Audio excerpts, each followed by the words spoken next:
তারেক রহমানের সাথে মত বিনিময়ে গণমাধ্যম সম্পাদকরা বলেন, মব ভায়োলেন্সের কারণে সাহসী সাংবাদিকতা করা যাচ্ছে না, মাথাচাড়া দিচ্ছে উগ্রবাদ। এ অবস্থায় স্বাধীন সাংবাদিকতার পরিবেশ তৈরিতে তারেক রহমানের বিকল্প দেখছেন না তারা। আগামীতে গণমাধ্যমকে শত্রু নয় বন্ধু মনে করার পরামর্শ দেন সিনিয়র সাংবাদিকরা। নতুন বাংলাদেশ গড়তে এলো জুলফিকার স্টিল। জুলফিকার স্টিল, ইস্পাত দৃঢ় অঙ্গীকার। ঢাকার একটি হোটেলে গণমাধ্যম সম্পাদকদের সাথে তারেক রহমানের শুভেচ্ছা বিনিময়। 5 আগস্ট পরবর্তী সময়ে দেশে ফিরে বিএনপির এই শীর্ষ নেতার সাথে মন খুলে কথা বললেন সম্পাদকরা। এ সময় জবাবদিহির রাষ্ট্র গঠনে আগামীতে সাংবাদিকতা কতটা স্বাধীনভাবে কাজ করতে পারবে সে প্রশ্ন তোলেন কেউ কেউ।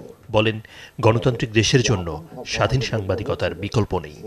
কোন রাজনৈতিক দল যদি বিশ্বাস করে, মানুষকে বলেন যে তারা গণতান্ত্রিক রূপান্তর চান, তাহলে একই সঙ্গে তার দাঁড়ায় তার সেই গণতান্ত্রিক রূপান্তরে সহযোগিতা করবার জন্যই গণতান্ত্রিক সাংবাদিকতার পরিবেশ নিশ্চিত করা।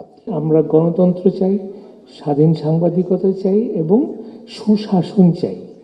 এখনো মিডিয়া অনেকটা নিয়ন্ত্রিত জানিয়ে তারা বলেন, শত্রু নয় বন্ধু বানাতে হবে গণমাধ্যমকে, তাহলেই আসবে সত্যিকারের পরিবর্তন। বলেন, মব ভায়োলেন্স থামিয়ে স্বাধীনভাবে কাজ করার পরিবেশ তৈরি করতে হবে।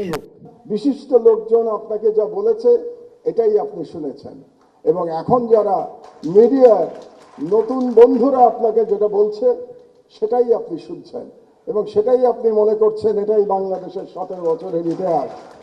বাংলাদেশের 17 বছরের ইতিহাস এটা না।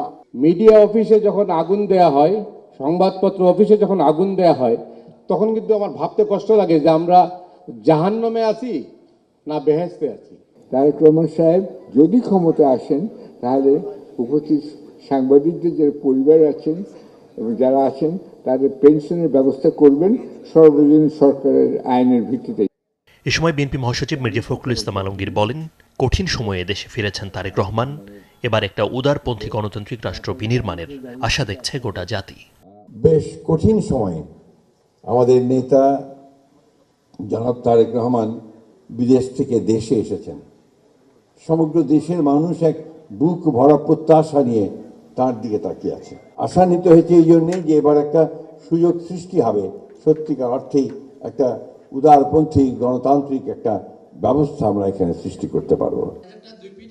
এরপর সাংবাদিকদের প্রশ্নের উত্তর দেন বিএনপি চেয়ারম্যান তারেক রহমান। যে রাষ্ট্র আমাকে কি দিল তা না, আমি রাষ্ট্রকে কি দিতে পারি। আদ্দিন সজীব, চ্যানেল 24, ঢাকা।